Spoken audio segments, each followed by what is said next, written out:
Da Lei de Justiça, de Amor e Caridade. Justiça e Direitos Naturais. 873. O sentimento da justiça está na natureza ou é resultado das ideias adquiridas? Está de tal modo na natureza que vos revoltais à simples ideia de uma injustiça. É fora de dúvida que o progresso moral desenvolve esse sentimento, mas não o dá. Deus o pôs no coração do homem. Daí vem que frequentemente em homens simples e incultos se vos deparam noções mais exatas da justiça do que os possuem grande cabedal de saber. 874. Sendo a justiça uma lei da natureza, como se explicam os homens que a entendam de modos diferentes, considerando uns justos que a outros parece injusto? É porque a esses sentimentos se misturam paixões que o alteram, como sucede a maior parte dos outros sentimentos naturais, fazendo com que os homens vejam as coisas por um prisma falso. Como se pode definir a justiça? Questão 875. A justiça consiste em cada um respeitar os direitos dos demais. A. O que é que determina esses direitos? Duas coisas, a lei humana e a lei natural. Tendo os homens formulado as leis apropriadas a seus costumes e caracteres, eles se estabeleceram direitos mutáveis com o progresso das luzes. Vede se hoje as vossas leis, aliás imperfeitas, consagram os mesmos direitos que o da Idade Média. Entretanto, esses direitos antiquados que agora se figuram monstruosos pareciam justos e naturais naquela época. Nem sempre, pois é acorde com a justiça o direito que os homens prescrevem. Ademais, o direito regula apenas algumas relações sociais, quando é certo que na vida particular há uma imensidade de atos unicamente da alçada do tribunal e da consciência. 876. Posto da parte do direito que a lei humana consagra, qual a base da justiça segundo a lei natural? Disse o Cristo: queira cada um para os outros o que queira para si mesmo, no coração do homem que imprimiu a Deus a regra da verdadeira justiça, fazendo com que cada um deseje ver respeitados os seus direitos. Na incerteza de como deva proceder com o seu semelhante, em dada circunstância, trate o homem de saber como quereria que com ele procedessem, em circunstância idêntica. Guia mais seguro do que a própria consciência não lhe podia Deus haver dado. Efetivamente, o critério da verdadeira justiça está em querer cada um para os outros o que para si mesmo quereria, e não em querer para si o que quereria para os outros, o que absolutamente não é a mesma coisa, não sendo natural que haja que deseje mal para si, desde que cada um tome para modelo seu desejo pessoal, e é evidente que nunca ninguém desejará para o seu semelhante senão o bem. Em todos os tempos, sob o império de todas as crenças, sempre o homem se esforçou para que prevalecesse o seu direito pessoal. A sublimidade da religião cristã está em que ela tomou o direito pessoal por paz do direito próximo. 877. Da necessidade que o homem tem de viver em sociedade, nascem-lhe as obrigações especiais? Certo, e a primeira de todas é respeitar os direitos dos seus semelhantes. Aquele que respeitar esses direitos procederá sempre com a justiça no vosso mundo, porque a maioria dos homens não pratica a lei da justiça e cada um usa de represálias. Essa é a causa da perturbação e da confusão em que vivem as sociedades humanas. A vida social outorga direitos e impõe deveres recíprocos. 878. Podendo o homem enganar-se quanto à extensão do seu direito, que é o que lhe fará conhecer o limite desse direito, o limite do direito que com relação a si mesmo reconhece ao seu semelhante, em idênticas circunstâncias e reciprocamente. Mas se dada cada um atribuir a si mesmo os direitos iguais aos de seu semelhante, o que virá a ser da subordinação aos seus superiores? Não será isso a anarquia de todos os poderes? Os direitos naturais são os mesmos para todos os homens, desde os de condição mais humilde até os de posição mais elevada.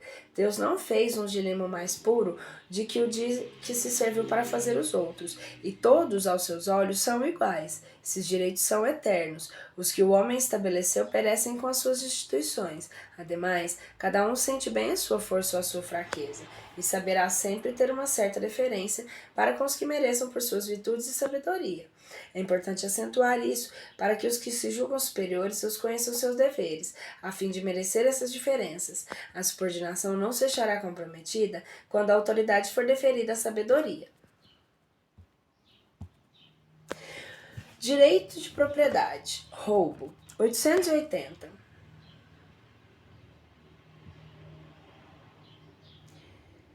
qual o primeiro de todos os direitos naturais do homem? O de viver. Por isso é que ninguém tem o direito de atentar contra a vida do seu semelhante, nem de fazer com que sequer possa comprometer-lhe a existência corporal. 881. O direito de viver dá ao homem de acumular os seus bens que lhe permitam repousar quando não mais possa trabalhar? Dá, mas ele deve fazê-lo em família, como a abelha, por meio de um trabalho honesto e não como egoísta. Há mesmo animais que lhes dão exemplo de previdência. 882. Tem o homem direito de defender os bens que haja conseguido juntar pelo seu trabalho? Não, disse Deus, não roubarás. E Jesus não disse, dai a César o que é o de César? O que por meio do trabalho honesto o homem junta constitui uma legítima propriedade sua, que ele tem o direito de defender, porque a propriedade que resulta do trabalho é um direito natural, tão sagrado quanto de trabalhar e de viver. 883. É natural o desejo de possuir? Sim, mas quando o homem deseja possuir para si somente a sua satisfação pessoal, o que há é egoísmo. Não será, entretanto, legítimo o desejo de possuir, uma vez que aquele que tem de que viver a ninguém é pesado? Há homens insaciáveis que acumulam bens sem utilidade para ninguém, ou apenas para saciar suas paixões. Julgas que Deus vê isso com bons olhos? Aquele que, ao contrário, junta pelo trabalho, tendo em vista socorrer os seus semelhantes, pratica a lei de amor e caridade, e Deus abençoa o seu trabalho. 884. Qual o caráter da legítima propriedade? Propriedade legítima só é a que foi adquirida sem o prejuízo de outrem. Proibindo-nos que façamos os outros o que não desejáramos que nos fizessem, a lei do amor e da justiça nos proíbe ipso facto a aquisição de bens por quaisquer meio que lhes sejam contrários.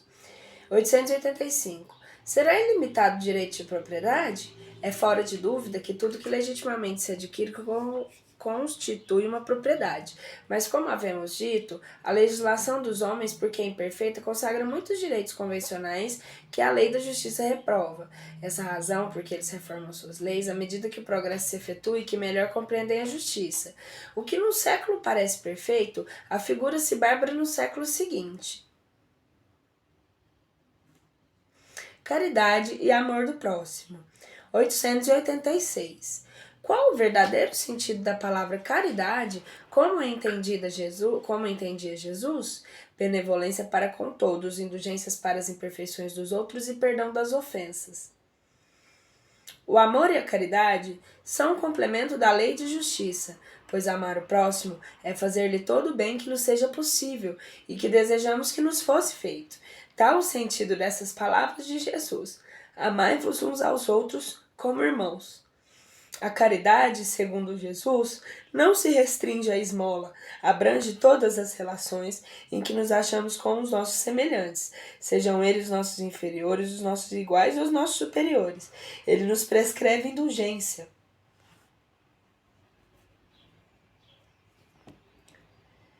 Porque de indulgência precisamos nós mesmos, e nos proíbe que humilhemos que humilhemos os desafortunados, contrariemos ao que costuma fazer. Apresente-se uma pessoa rica e todas as atenções e deferências lhe serão dispensadas. Se for pobre, toda gente como que entende que não precisa preocupar-se com ela. No entanto, quanto mais lastimosa seja a sua posição, tanto maior cuidado devemos pôr-lhe então aumentarmos o infortúnio pela humilhação. O homem verdadeiramente bom procura levar aos seus próprios olhos aquele que lhe é inferior, diminuindo as distâncias que o separam. 887. Jesus também disse: amai mesmo os vossos inimigos. Ora, o amor aos inimigos não será contrário às nossas tendências naturais e a inimizade não provirá de uma falta de simpatia entre os espíritos? Certo. Ninguém pode voltar aos seus inimigos um amor terno e apaixonado. Não foi isso que Jesus entendeu de dizer. Amar os inimigos é perdoar-lhes e retribuir o mal com o bem. O que assim procede se torna superior aos seus inimigos, ao passo que abaixo deles se coloca e se procura tomar vingança. 888. Que se deve pensar da esmola? Condenando-se a pedir a esmola, o homem se degrada física e moralmente e embrutece-se. Uma sociedade que se baseie na lei de Deus e na justiça deve prover a vida do fraco, sem que haja para ele humilhação. deve assegurar a existência dos que não podem trabalhar, sem lhes deixar a vida à mercê do acaso e da boa vontade de alguns. Dar-se a reproveis a esmola? Não o que merece reprovação não é a esmola, mas a maneira por que habitualmente é dada. O homem de bem, que compreende a caridade de acordo com Jesus, vai ao encontro do desgraçado sem esperar que esse lhe estenda a mão. A verdadeira caridade é sempre bondosa e benévola, está tanto no ato como na maneira por que é praticado. Duplo valor tem um serviço prestado com delicadeza. Se o for com altivez, pode ser que a necessidade obrigue a quem recebe o aceitá-lo, mas o seu coração pouco se comoverá.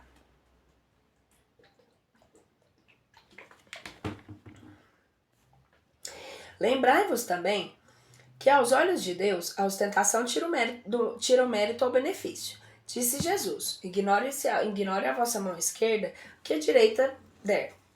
Por essa forma, ele vos ensinou a não tisnardes a caridade com orgulho. Deve-se distinguir a esmola propriamente dita da beneficência. Nem sempre o mais necessitado é o que pede. O temor de uma humilhação detém o verdadeiro pobre, que muita vez sofre sem se queixar. A esse é que o homem verdadeiramente humano sabe ir procurar sem ostentação. Amai-vos uns aos outros. Eis toda a lei divina, mediante a qual governa a Deus os mundos. O amor é a lei da atração para os seres vivos e organizados.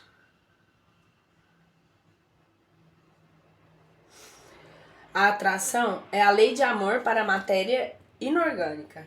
Não esqueçais nunca que o espírito, qualquer que seja o grau de seu adiantamento, a sua situação em reencarnado ou na erraticidade, está sempre colocada entre o ser superior, que o guia e o aperfeiçoa em o interior, para com o qual tem que cumprir com esses mesmos deveres. Sede, pois, caridosos, praticando não só a caridade que vos faz friamente o obolo que tirais ao bolso do que vou-lo ousa pedir, mas a que vos leve ao encontro das misérias ocultas. Sede indulgentes com os efeitos dos vossos semelhantes. Em vez de voltardes desprezo à ignorância e ao vício, instruí os ignorantes e moralizai os viciados. Sede brandos e benevolentes, para com tudo que vos deseja inferior.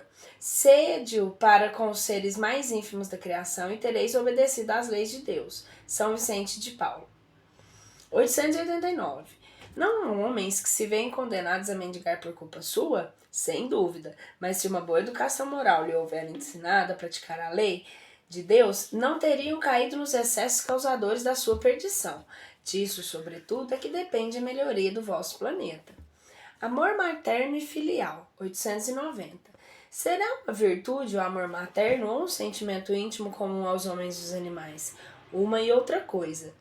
A natureza deu à mãe o amor aos seus filhos no interesse da conservação deles. No animal, porém, esse amor se limita às necessidades materiais. Cessa quando desnecessários se tornam os cuidados. No homem, persiste pela vida inteira e comporta devotemos a abnegação, que são virtudes. Sobrevive mesmo à morte e acompanha o filho até além do túmulo.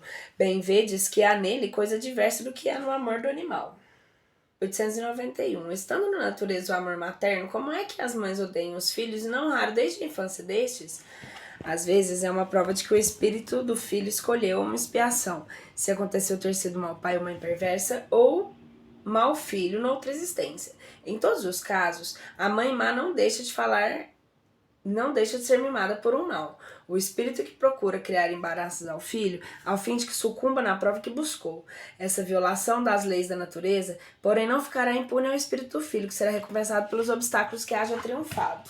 892. Quando os filhos causam desgostos aos pais, não têm estes desculpas para o fato de lhes não dispensarem ternura, de que os fariam objeto em caso contrário? Quando os filhos causam desgostos aos pais, não têm eles culpa pelo fato de não lhes dispensarem ternura, de que os fariam objeto em caso contrário? Não, porque isso representa o encargo que lhes é confiado na missão. Deles consiste em se esforçarem por encaminhar os filhos para o bem. Ademais, esses são os desgostos a miúde, consequência do mal feitio que os pais deixaram que seus filhos tomassem desde o começo. Colhem o que semearam. Da perfeição moral. As virtudes e os vícios. 893. Qual a mais meritória de todas as virtudes? Toda virtude tem seu mérito próprio, porque todas indicam progresso na senda do bem. A virtude, sempre que há resistência voluntária no arrastamento de maus pendores. A sublimidade da virtude, porém, está no sacrifício do interesse pessoal, pelo bem do próximo, seu pensamento oculto. A mais meritória é a que assenta mais desinteressada caridade. Há pessoas que fazem o bem espontaneamente, sem que precisem vencer qualquer sentimentos que lhes sejam opostos. Terão tanto mérito quanto as que se veem na continência de lutar contra a natureza que lhe é própria e a vencem. Só não tem que lutar aqueles em que já há progresso realizado. Esses lutaram outrora e triunfaram. Por isso é que os bons sentimentos nenhum esforço lhe custam e as suas ações lhe parecem simplíssimas.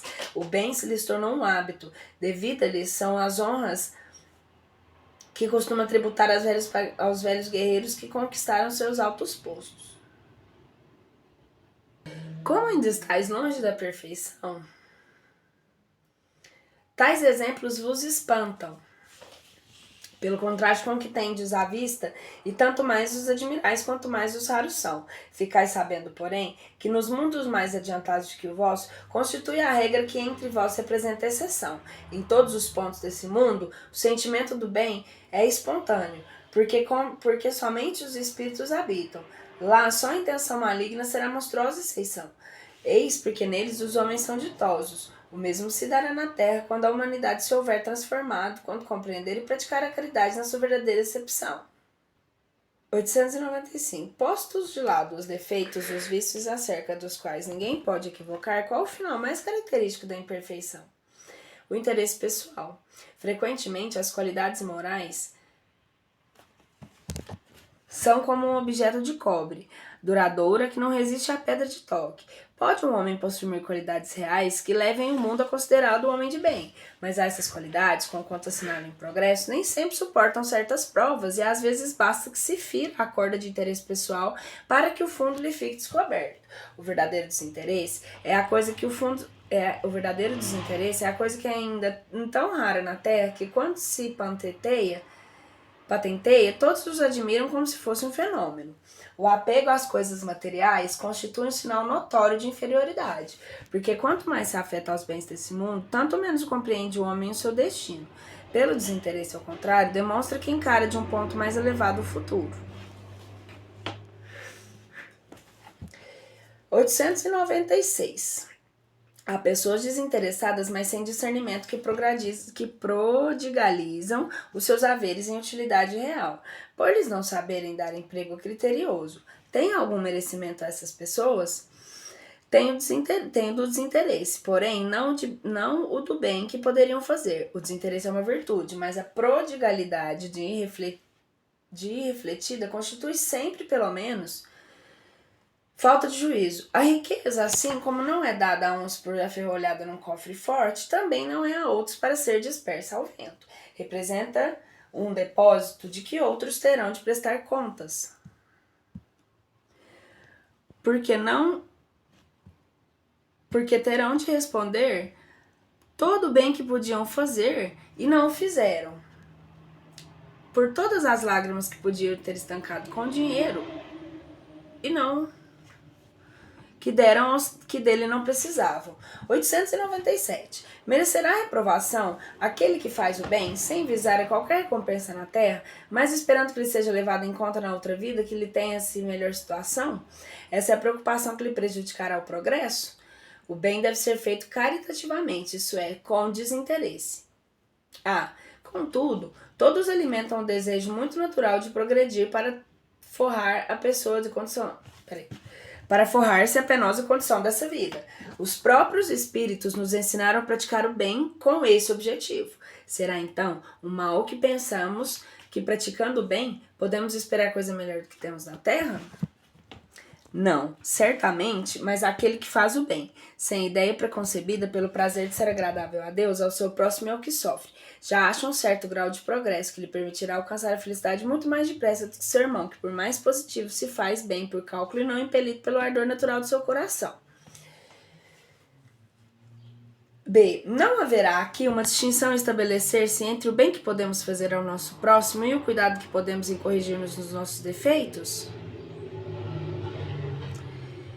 concebemos que seja pouco meritório fazermos o bem com a ideia de que nos seja levado em conta na outra vida, mas será igualmente indício de inferioridade emendarmos-nos, vencermos as nossas paixões e corrigirmos o nosso caráter com o propósito de aproximarmos dos espíritos e de nos elevarmos? Não, quando dizemos fazer o bem, queremos significar ser caridoso.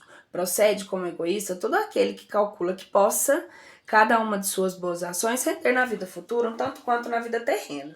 Nenhum egoísmo, porém, há de querer o homem a melhorar-se para se aproximar de Deus, pois que é o fim para o qual devemos todos tender. 898. Sendo a vida corpórea apenas uma estada temporária neste mundo e devendo o futuro constituir o objeto principal da preocupação, será útil que nos esforcemos para adquirir conhecimentos científicos que só digam respeito às coisas e necessidades materiais? Sem dúvida, primeiramente, isso vos põe em condições de auxiliar os vossos irmãos. Depois, o vosso espírito subirá mais depressa se houver progredido em inteligência. Nos intervalos das encarnações, aprendeis numa hora em que a Terra vos exigiria anos de aprendizado. Nenhum conhecimento é inútil, todo mais ou menos contribuírem para o progresso, porque o espírito, para ser perfeito, tem que saber tudo, e porque, cumprindo que o progresso se efetua em todos os sentidos, todas as ideias adquiridas ajudavam a fazer o desenvolvimento do espírito. 899. Qual o mais culpado de dois homens ricos que empregam exclusivamente em gozos pessoais as suas riquezas, tendo um nascido na opulência e desconhecido sempre a necessidade, devendo o outro ao seu trabalho, aos bens que possui? Aquele que conheceu os sofrimentos porque sabe o que é sofrer, a dor a que nenhum alívio procura dar, ele a conhece, porém, como frequentemente sucede, já dela não se lembra. 900. Aquele que incessantemente acumula haveres sem fazer o bem, quer que seja, achará desculpa que vale na circunstância de acumular com o fito de maior soma legar aos seus herdeiros? É um compromisso com a consciência má. 901. Figuremos dois avarentos, um dos dois, quais nega a si mesmo necessário e morre de miséria seu tesouro, ao passo que o segundo só é para os outros, mostrando pródigo para consigo mesmo, enquanto recua entre o mais ligeiro sacrifício para prestar um serviço e fazer qualquer coisa útil. Nunca julga demasiado o que despenda para satisfazer os seus gostos às suas paixões. Peça-lhes um obséquio e estará sempre em dificuldade para fazê-lo. Imagine, porém, realizar uma fantasia e terá sempre o bastante para isso. Qual o mais culpado e qual que se achará em pior situação no mundo dos espíritos? O que goza porque é mais egoísta do que o avarento. O outro já recebeu parte do seu castigo. 902. Será reprovável que cobicemos a riqueza quando nos anime o desejo de fazer o bem? Tal sentimento é, não há dúvida, louvável quando puro. Mas será sempre bastante desinteressado esse desejo? Não ocultará nenhum intuito de ordem pessoal? Não será o de fazer bem a si mesmo, em primeiro lugar, o que cogita aquele em que tal desejo se manifesta? 903. Incorre que a culpa do homem por estudar os defeitos alheios? Incorrerá em grande culpa se o fizer para criticar e divulgar, porque se faltar com a caridade. Porque será faltar com caridade. Se o fizer para tirar daí proveito para evitá-los, tal estudo poderá ser-lhe de alguma utilidade. Importa, porém, não esquecer que a indulgência para com os defeitos de outrem é uma das virtudes contidas na caridade. Antes de censurardes as imperfeições dos outros, vede se de vós não poderão dizer o mesmo. Tratai-vos, pois, de possuir as qualidades opostas dos defeitos que criticais vosso semelhante. Esse meio de vos tornar superiores a ele. Se lhe censurais a ser avaro, sede generosos. Se o ser orgulhoso, sede humilde e modestos. Se o ser áspero, sede brandos. Se o proceder com pequenez, sede grandes em todas as vossas ações. Numa palavra, fazei por mania que se não se vos possam aplicar essas palavras de Jesus. Vê o argueio no olho do vizinho e não vê a trave no seu próprio. 904. Incorrerá em culpa aquele que sonda as chagas da sociedade e expõe em público? Depende do sentimento que o mova. Se o escritor apenas visa produzir escândalo, não faz mais do que proporcionar a si mesmo um gozo pessoal, apresentando quadros que constituem, antes de mal do que bom exemplo. O espírito aprecia isso, mas pode vir a ser punido a essa espécie de prazer com que encontra revelar o mal. Como em tal caso, julgar da pureza das intenções e da sinceridade do escritor? Nem sempre há nisso utilidade. Se ele escrever boas coisas, aproveitai-as. Se o proceder é mau, há uma questão de consciência que lhe diz respeito exclusivamente. Ademais, se o escritor tem empenho em provar a sua sinceridade, apoie o que disser nos exemplos que dê.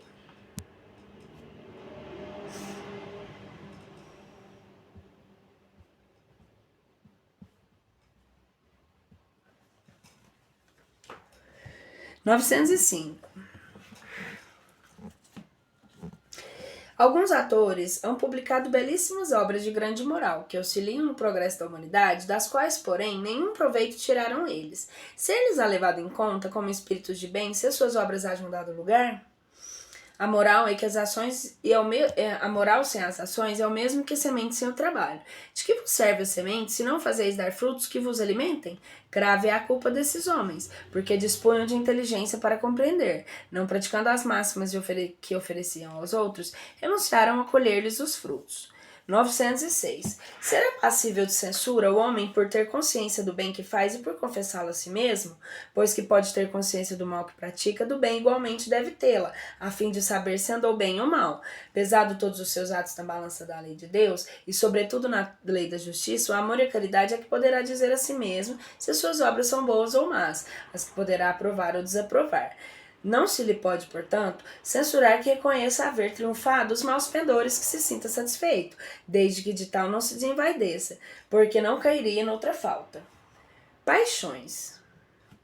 907. Será substancialmente mal o princípio originário das paixões, embora estejam na natureza?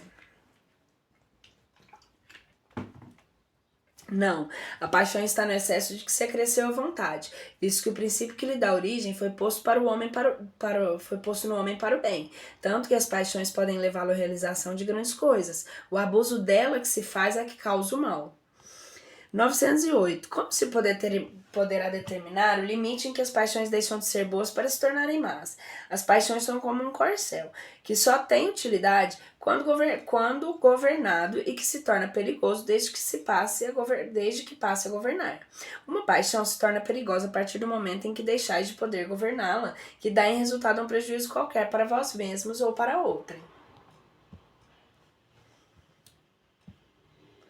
As paixões são alavancas que decuplicam as forças do homem e o auxiliam na execução dos desígnios da providência. Se o homem, porém, em vez de as dirigir, deixa que elas o dirijam, cai o homem nos excessos e a própria força que, manejada pelas suas mãos, poderia produzir o bem, contra ele se volta e esmaga. Todas as paixões têm o seu princípio no sentimento ou numa necessidade natural. O princípio das paixões não é assim um mal, pois que assenta numa das condições providenciais da nossa existência. A paixão propriamente dita é a exageração de uma necessidade ou de um sentimento. Está no excesso e não na causa que esse excesso se torna o mal, quando tem como consequência um mal qualquer.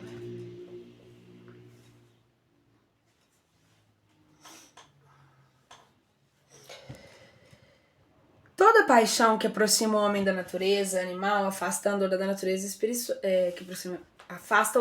espiritual.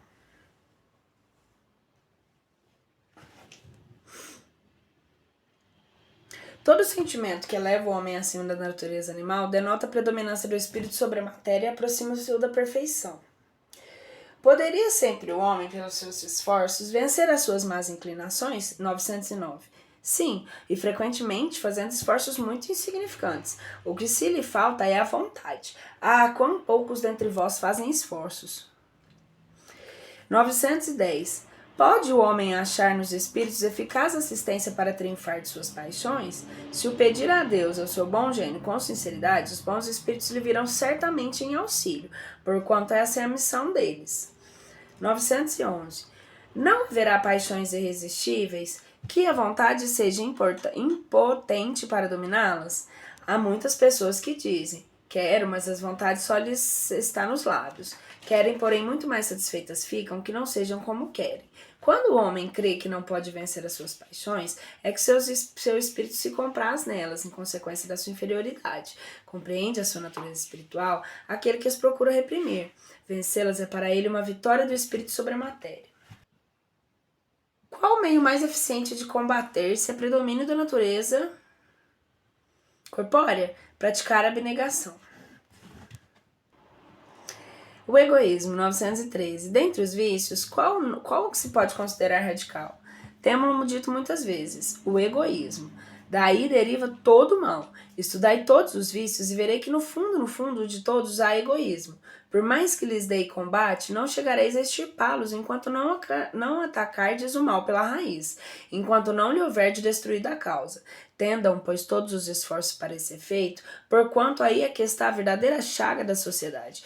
Quem quiser, desde essa vida, ir aproximando-se da perfeição moral, deve expurgar seu coração de todo sentimento de egoísmo que vier ao seu egoísmo incompatível com a justiça, amor e caridade. Ele neutraliza todas as suas qualidades. 914. Fundando-se o egoísmo no sentimento de interesse pessoal, bem difícil parece extirpá-lo inteiramente do coração humano. Chegar-se a consegui-lo, à medida que os homens se instruem acerca das coisas espirituais, menos valor dão às coisas materiais. Depois, necessário é que se reformem as instituições humanas e que o entretêm e excitam. Isso depende da educação. 915. Por ser inerente à espécie humana, o egoísmo não constituirá sempre um obstáculo de reinado como absoluto na Terra?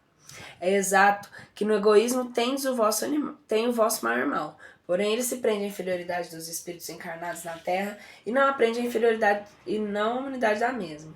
Ora, depurando-se por encarnações sucessivas, os espíritos o despojam do egoísmo, como de suas outras impurezas. Não existirá na Terra nenhum homem inseto de egoísmo e praticante da caridade. Há muito mais homens assim do que supondes. Apenas não o conheceis, porque a virtude foge à viva claridade do dia.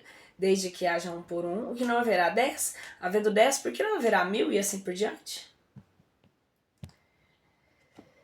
916. Longe de diminuir, o egoísmo cresce com a civilização, que até parece o excita e mantém. Como poderá a causa destruir o efeito? Quanto maior é o mal, mais hediondo se torna. Era preciso que o egoísmo produzisse muito mal para que compreensível se fizesse necessidade de extirpá-lo. Os homens, quando o ouvem, despojados do egoísmo que os domina, viverão como irmãos sem fazerem mal algum, auxiliando-se reciprocamente, impelidos pelo sentimento mútuo de solidariedade. Então, o forte será o amparo que o professor do fraco não mais vos serão vistos os homens a quem falte o indispensável, porque todos praticarão a lei da justiça, e esse reinado do bem que os espíritos estão incumbidos de preparar. Qual o meio de destruir-se o egoísmo? De todas as imperfeições humanas, o egoísmo é a mais difícil de desenraizar-se.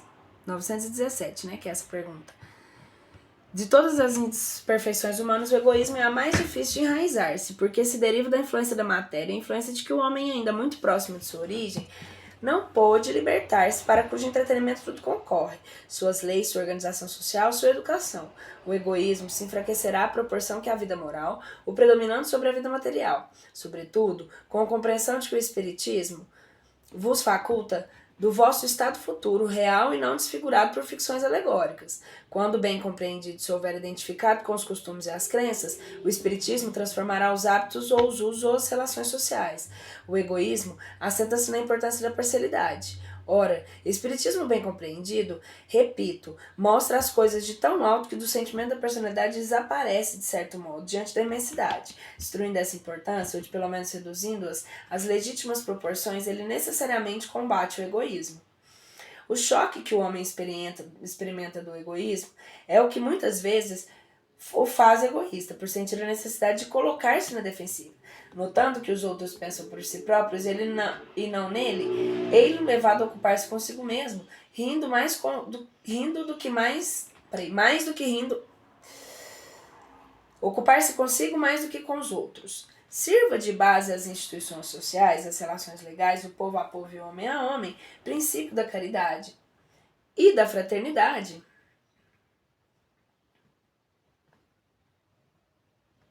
E cada um pensará menos na sua pessoa.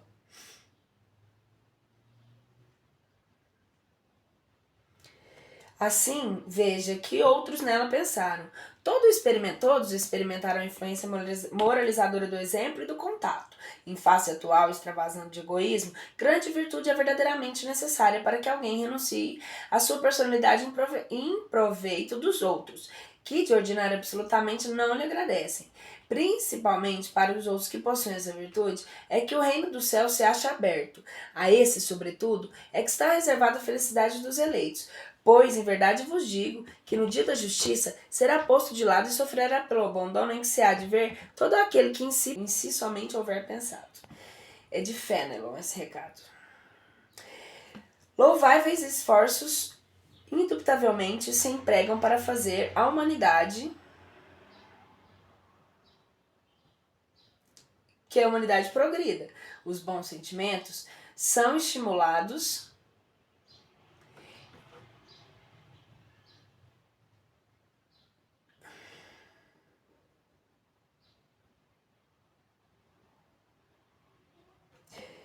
Os bons sentimentos são animados, estimulados e honrados mais que em qualquer outra época. Entretanto, o egoísmo, verme roedor, continua a ser a chaga social. É um mal real que se arrasta por todo mundo e do qual cada homem é mais ou menos vítima. Cumpre, pois, combatê-lo como se combate uma enfermidade epidêmica. Para isso, deve-se proceder como procedem os médicos, ir à origem do mal. Procurem-se em todas as partes do organismo social, da família aos povos, de Choupana ao palácio, todas as causas, todas as influências que ostensivam ocultamente excitam, alimentam, desenvolvem o sentimento do egoísmo. Conhecidas as causas, o remédio se apresentará por si mesmo. Só restará então destruí-la, se não totalmente. De uma vez só, ao menos parcialmente, o veneno pouco a pouco será eliminado. Poderá ser longa a cura, porque murmurou que são as causas, mas não é impossível. Contudo, ela só se obterá se o mal for atacado em sua raiz, isso é, pela educação, não por essa educação que tende a fazer homens instruídos, mas pela que tende a fazer homens de bem. A educação conveniente, entendida, constitui a chave do progresso moral. Quando ele conhecer a arte de manejar os caracteres, como se conhece de manejar as inteligências, conseguir-se-á corrigi-los no mesmo modo que se esprumaram as plantas novas. Essa arte, que porém exige muito trato, muita experiência e profunda observação. É grave erro em pensar que para exercê-la com proveito, baste o conhecimento da ciência. Quem quer acompanhar assim o filho do rico como do pobre? Desde o instante do nascimento, e observar todas as influências que sobre eles atuam em consequência da fraqueza, da incúria e da ignorância dos que dirigem, observando igualmente com quanta frequência falham os meios empregados para moralizá-los. Não poderá espantar-se de encontrar pelo mundo tantas esquisitices.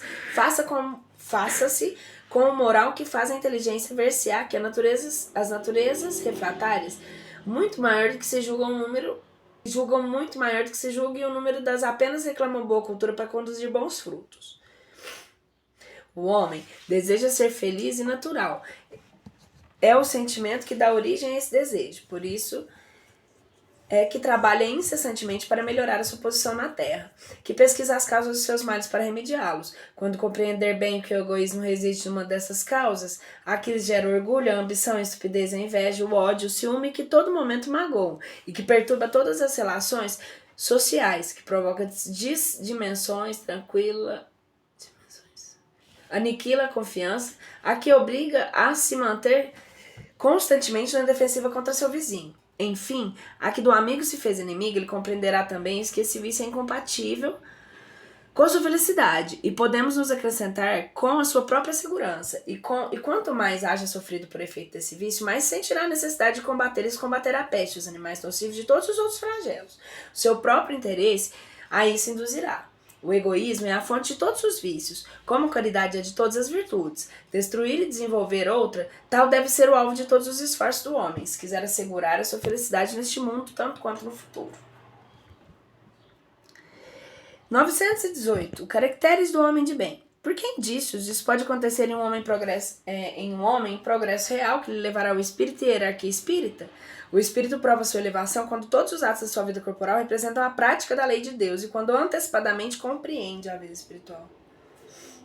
Verdadeiramente, o homem de bem é o que pratica a lei da justiça, amor e caridade na sua maior pureza. Se interrogar a própria consciência sobre os atos que praticou,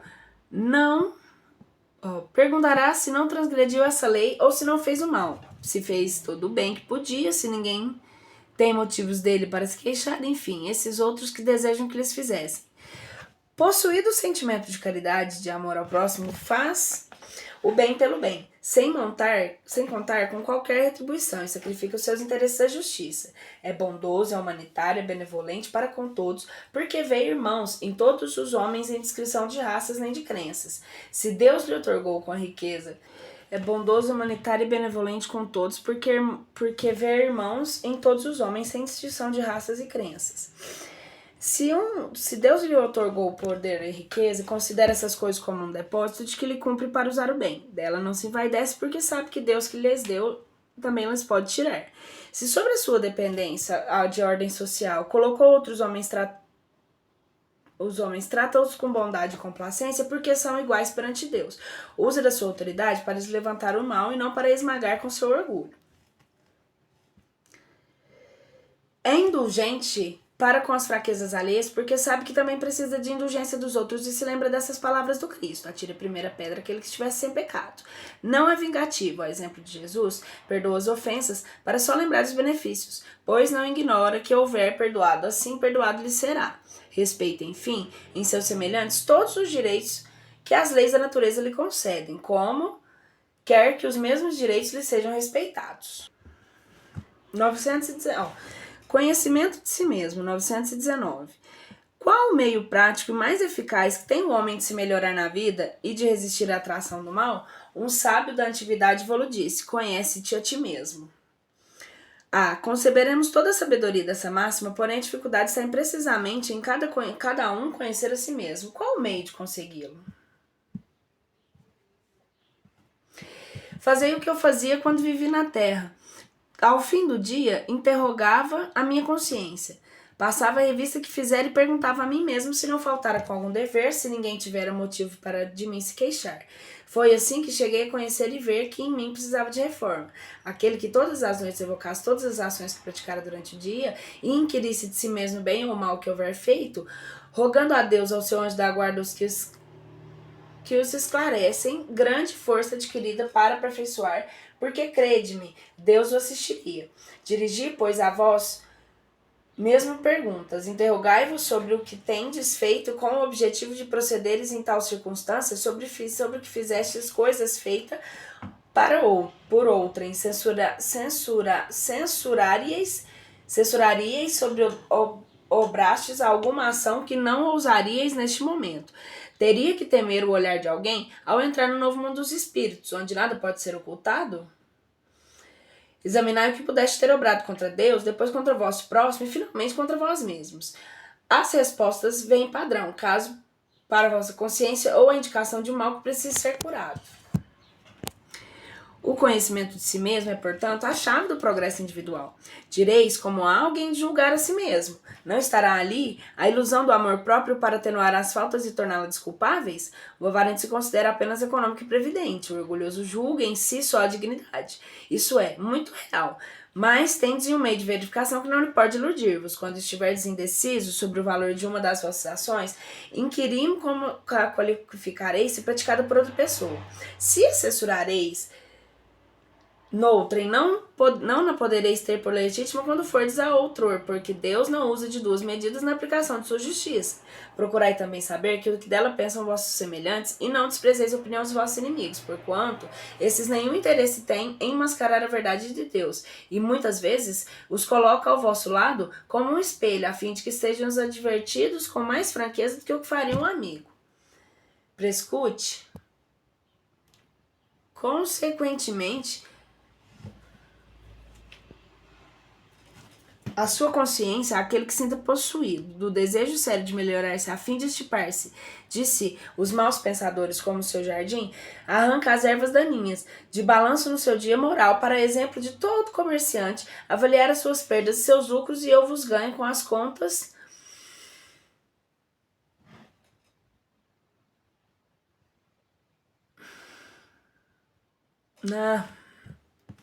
Se puder lhe dizer que foi bom o seu dia, poderá dormir em paz e guardar sem receio de despertar de outra vida. Formulai, pois, vós para convosco questões nítidas e precisas, e não tem mais multiplicá-las. Justo é que gastem alguns minutos para conquistar a felicidade eterna. Não trabalhais todos os dias com o fito de juntar haveres que vos garantam repouso na velhice?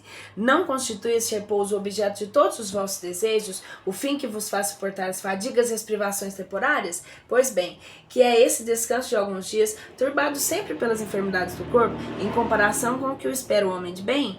Não valerá esse outro a pena de alguns esforços? Sei haver muitos que vos dizem, por ser positivo, o presente incerto do futuro. Ora, exatamente a ideia de que estamos carregados de eliminar o vosso íntimo, visto que desejamos fazer com que compreendais esse futuro, de modo a não estar de nenhuma dúvida em vossa alma, pois isso foi que primeiro chamamos a vossa atenção por meio de fenômenos capazes de ferir-vos os sentidos, e que agora vos damos instruções que cada um de vós se acha encarregado de espalhar. Com esse objetivo é que ditamos o livro dos Espíritos, Santo Agostinho.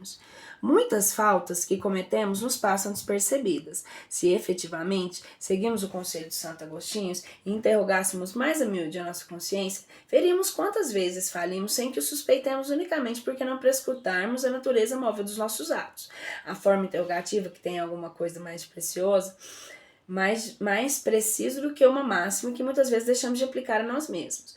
Aquela que exige respostas categóricas por um sim ou não, que não abrem lugar para qualquer alternativa que não outros tantos argumentos pessoais. É pela soma que derem respostas, poderemos compurar a soma de bem e de mal que existe em nós. Mas nós continuamos a parte 4ª.